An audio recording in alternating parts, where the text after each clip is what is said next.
Salam sejahtera untuk kita semua. Pelajaran Sekolah Sahabat dengan tema utama Misi Allah, Misi Saya. Pelajaran keempat, membagikan misi Allah. Kamis 26 Oktober, tunduk kepada kehendak Allah. Bacalah Kejadian 12 ayat 1-9. Apakah yang diajarkan oleh ayat-ayat ini mengenai tunduk pada kehendak Allah, walaupun ketika jalan di depan kita tidaklah kelihatan jelas? Salah satu sifat utama Abraham adalah tunduk pada kehendak Allah. Semua pengalaman-pengalaman Abraham dengan Allah ditandai dengan sifat ini. Panggilannya, Abraham menerima sebuah panggilan yang menantang dari surga. Berfirmanlah Tuhan kepada Abram, "Pergilah dari negerimu dan dari sanak saudaramu, dan dari rumah bapamu ini ke negeri yang akan kutunjukkan kepadamu." Ketika dia mendengarkan sebuah suara dari surga, reaksi pertamanya bisa saja mengabaikan suara ini dengan berpikir bahwa dia sedang berhalusinasi. Atau bisa saja dia menentang pekabaran ini dengan mengatakan, "Saya tidak mau pergi, saya suka di sini." Ungkapan negeri yang akan kutunjukkan kepadamu mungkin saja kelihatan seperti satu gambaran aneh mengenai satu tujuan. Tetapi dia menerima panggilan tersebut. Dia menyerahkan kehendaknya kepada kehendak Allah dan meninggalkan rumah orang tuanya dan juga negerinya. Lalu pergilah Abram seperti yang difirmankan Tuhan kepadanya. Pemilihan tanah. Sebuah pertengkaran terjadi antara hamba-hamba Lot dan hamba-hamba dari Abraham. Tetapi Abraham bukanlah seorang yang suka bertengkar dengan darah dagingnya sendiri. Dia menyerahkan kepada kehendak Allah yang sekali lagi memberkati dia. Setelah Lot berpisah daripada Abram, berfirmanlah Tuhan kepada Abram, "Pandanglah sekelilingmu dan lihatlah dari tempat engkau berdiri itu ke timur dan barat, utara dan selatan. Sebab seluruh negeri yang kau lihat itu akan kuberikan kepadamu dan kepada keturunanmu untuk selama-lamanya." Kehancuran dari Sodom dan Gomora. Ketika Allah menyatakan kepada Abraham nasib akhir dari dua kota ini, Abraham dengan penuh kasih mencoba untuk menyelamatkan kota-kota itu.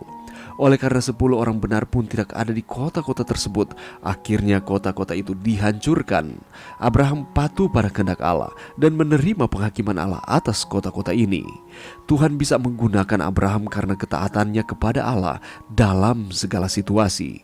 Hal yang sama harus terjadi saat ini. Tantangan. Dalam kota-kota kita menghadapi tantangan-tantangan dalam mengkhotbahkan Injil secara tepat dan efektif. Kita perlu bermohon kepada Allah untuk campur tangan dalam masalah ini. Tantangan lebih besar. Temukan satu cara untuk menghubungi seseorang yang secara langsung mengalami kemalangan yang mirip dengan yang Anda alami.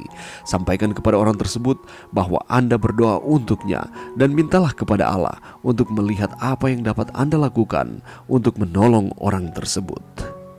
Pelajaran yang bisa kita dapatkan pada saat ini. Saudaraku, seringkali kita tidak dapat memahami rencana dan kehendak Tuhan di dalam kehidupan kita.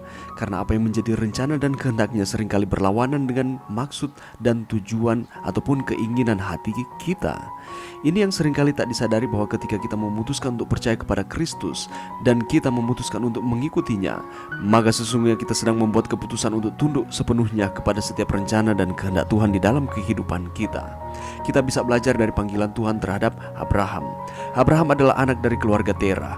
Semula ia bernama Abram, yang berarti bapakku yang luhur, dan kemudian Tuhan mengubah nama Abram menjadi Abraham yang memiliki makna bapa segala bangsa. Cara Tuhan memanggil Abraham untuk rencananya tak mudah dimengerti, sebab ia diperintahkan Tuhan untuk meninggalkan negeri leluhurnya, Ur Kasdim, dan berpisah dengan sanak saudaranya, padahal Abraham sudah hidup tenang di sana. Maksud Tuhan atas pemanggilan Abraham sudah tampak jelas. Ialah ingin menjadikan bangsa yang besar, memberkati kehidupan Abraham dan supaya ia dapat menjadi berkat. Tetapi, mengapa ia harus meninggalkan Ur Kasdim?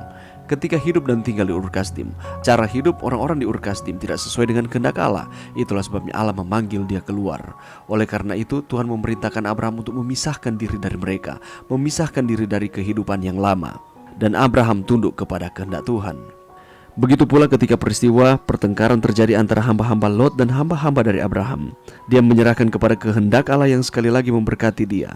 Dan peristiwa dari kehancuran dari Sodom dan Gomora. Ketika Allah menyatakan kepada Abraham nasib akhir dari dua kota ini, Abraham dengan penuh kasih mencoba untuk menyelamatkan kota-kota itu. Tetapi pada akhirnya kita tahu bersama ceritanya, kota ini pun dihancurkan karena 10 orang benar pun tidak ada di kota tersebut. Tetapi apa yang dilakukan oleh Abraham? Abraham patuh pada kehendak Allah dan menerima penghakiman Allah atas kota-kota ini. Ia tunduk kepada kehendak Tuhan. Sebagaimana Allah menggunakan Abraham untuk pekerjaannya, demikian pula Allah sementara menggunakan saudara dan saya untuk pekerjaan Tuhan. Mari kita senantiasa membukakan hati kita untuk selalu tunduk kepada rancangan Tuhan di dalam kehidupan kita, kehendak Tuhan yang berlaku di dalam setiap kehidupan saudara dan saya, karena kehendak Tuhan adalah yang terbaik di dalam setiap kehidupan kita. Sebelum Tuhan memakai hidup seorang untuk menjadi alatnya, Ia terlebih dahulu akan membentuk dan memproses akan kehidupannya. Sebagaimana Abraham, demikian pula dengan kita. Allah akan membentuk dan memproses akan kehidupan kita, sehingga kita akan dimampukan Tuhan untuk tunduk kepada setiap kehendak Tuhan di dalam setiap kehidupan kita. Tanpa mau meninggalkan kehidupan lama, Tuhan tak akan bisa memakai kehidupan kita untuk mengerjakan panggilannya. Oleh karena itu, mari kita senantiasa ada di dalam Tuhan, menerima akan panggilan Tuhan sesuai dengan maksud Tuhan di dalam setiap kehidupan kita. Dan marilah kita senantiasa untuk patuh terhadap kehendak Tuhan. Mari berdoa. Terima kasih Tuhan atas firman-Mu pada saat ini. Terima kasih atas pelajaran pengalaman Abraham menjadi pelajaran bagi kami, untuk kami dapat belajar, untuk kami selalu tunduk kepada kehendak Allah di dalam setiap kehidupan kami. Ini doa kami Tuhan di dalam nama Yesus. Amin.